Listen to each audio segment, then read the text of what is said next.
This is the last section on matrices that I'm going to talk about.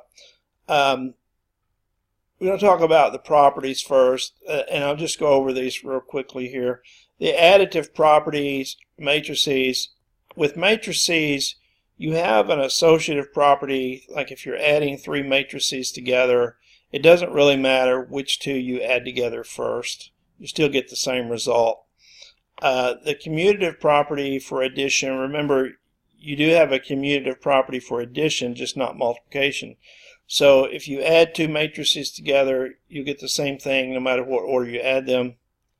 The additive identity of a matrix is actually the zero matrix. So when I say zero right here, I don't mean the number zero. I mean a matrix that just has all zeros in it.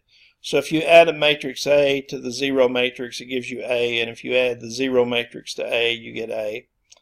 And the additive inverse would just be the opposite of a matrix. So the additive inverse, if A was a matrix, then minus A would just be the matrix that has all signs that are opposite of what the signs are in A. And of course, A plus negative A would equal the zero matrix. Now, as far as the multiplication properties of matrices go, there is an associative property for multiplication. If you multiply three matrices together, it doesn't matter which pair you multiply first, as long as you go in the same order. So if you have A times B times C, you can multiply B times C, then multiply it by A, or you can multiply A times B and then multiply that result by C. But there's no commutative property, so you can't reverse the order of the multiplication. And then the multiplicative identity, remember I represents the identity, so if you multiply any matrix times its identity, it just returns that matrix. And remember the inverse property, if you multiply a matrix times its inverse, it gives you the identity matrix. And then the left distributive property says if you have A times the sum of B plus C, then that would be the same as A times B plus A times C. But if this number A is to the right of B plus C, then that would be different. That would be B times A plus C times A.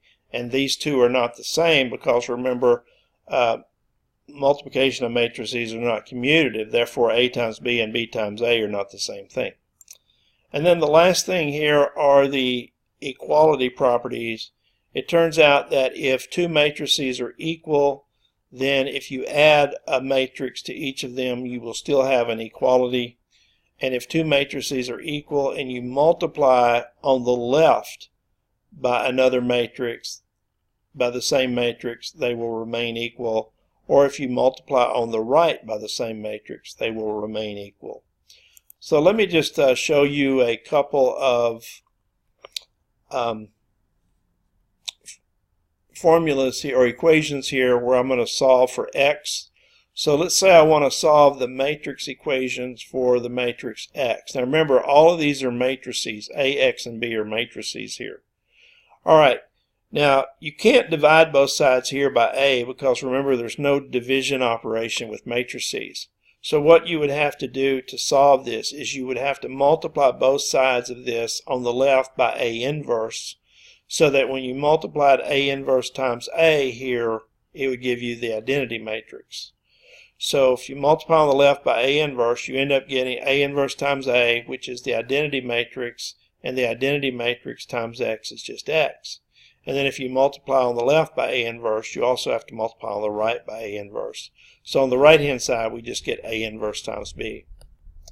Okay, now here's another example here. Here I have AX plus BX equals C. Now I could factor the x out of these two terms, but I have to be careful. I've got to factor it out to the right because the x is on the right of A and B. So I have to factor it on the right of A and B because really what I'm doing is I'm doing this property here where I have, instead of A, I have x. Bx plus Cx equals B plus C times x. So here I have AX plus BX, so that would equal A plus B times x equals C. Now, to get x by itself, I need to eliminate the A plus B. And the way to eliminate that is to just multiply by the inverse of A plus B. So if I multiply a plus b inverse times a plus b, that's just going to give me the identity matrix. And then so I'll just have the identity matrix times x, which is x. Now, of course, if I multiply a plus b inverse on the left, I have to multiply a plus b inverse on the right. So on the right-hand side, I get a plus b inverse times c. So the final answer is just going to be x equals a plus b inverse times c is the final answer for x. Now, one application of this is go back to this formula, and remember here I just showed you that if you have the matrix equation ax equal b, then to solve for x, all you have to do is take the inverse of a and multiply it by b. Well, if you take a system of equations like this right here, if you were to take this system of equations, you can actually write this system as a matrix equation, because all you have to do is take the coefficients. So like right here, this is the coefficient matrix, so that we'll call that A, and then we'll call the matrix, the column matrix with the unknowns in it, we'll call that X. So really I have A times X, and then that must equal the constants 2, negative 2, 1. Now you can check this. If you multiply these two together, you're just going to get 3 entries, and the 3 entries will just be x minus 3y plus 7z, minus x plus 4y minus 7z, and minus x plus 3y minus 6z. So you can easily show that this times this is just going to give you the left-hand side of this system. So the left-hand side of the system obviously must equal the right-hand side of the system. So this is the equation ax equals b. Now, what I want to do though is I want to be able to solve for this portion of it. And this is actually the capital X portion of this equation. Well, if we just want to solve for the x portion, remember what we just found out up here. To solve the equation ax equal b, all you have to do is take the inverse of a and multiply it by b. So to solve this equation, all I really need to do to solve for this x is to just take this b right here, the constants, and multiply them by the inverse of these coefficients. Okay, so let me go ahead and show you what we know. Okay, so this is the matrix A. This is the coefficient matrix. Now, if you go back through the notes, you'll see earlier that I showed you that the inverse of this matrix was this matrix: negative 3, 3, negative 7, 1, 1, 0, 1, 0, 1. So now, if I hadn't given you this, obviously you'd have to find the inverse of this matrix. All right, so this is the coefficient matrix. This is the inverse of the coefficient matrix. This is the matrix B, the constants, and then this is the matrix X that has the unknowns in it. So based on that formula up there, to solve this equation ax equal b, I simply just have to do A inverse times B. And we know that this is the inverse of A, and we know that this is X. So long story short, if I take that inverse and multiply it by these 3 constants, it's going to actually give me the solution to that system of equations. And so if I multiply this together, I get minus 6, minus 6, minus 7, which is negative 19. And if I multiply this row by that column, I get 2, let's see what I get. I get 2 minus 2 plus 0, which is 0. And then if I take this row with this column, I get 2 plus 0 plus 1, which is 3. So by multiplying the inverse by the constants, it actually gives me the solution to that system. Now, you might say, well, you know, that's confusing and that's a lot of work just to find the solution to the system. But here's what's helpful about this. Instead of having just one problem like this, what if you had several problems that were like this, and the only thing that changed were these constants?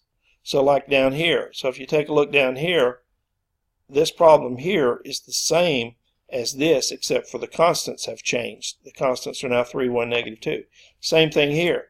This problem here is the same as this, except that the constants have changed. So the coefficients are all the same, but the constants have changed.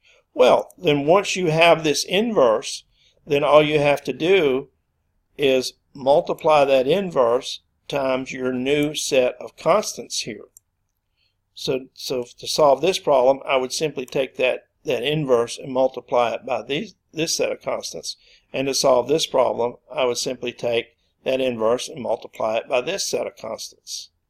And so if I had a lot of different problems to solve there that had this same set of coefficients that this problem has, and only the constants changed, then I've already got the inverse, so I just take that inverse and multiply it by each new set of constants.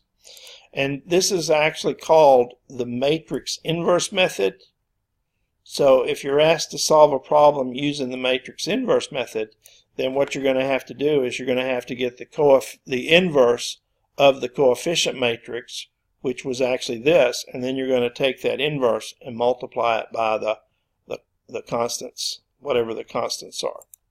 Okay, now this only works when you have the same number of equations as you have variables, and obviously it only works if there is a unique solution.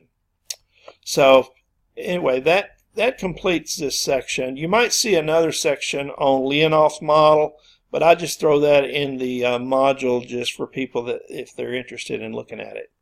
But that completes this module, and usually after this module I go on and cover the module on linear programming.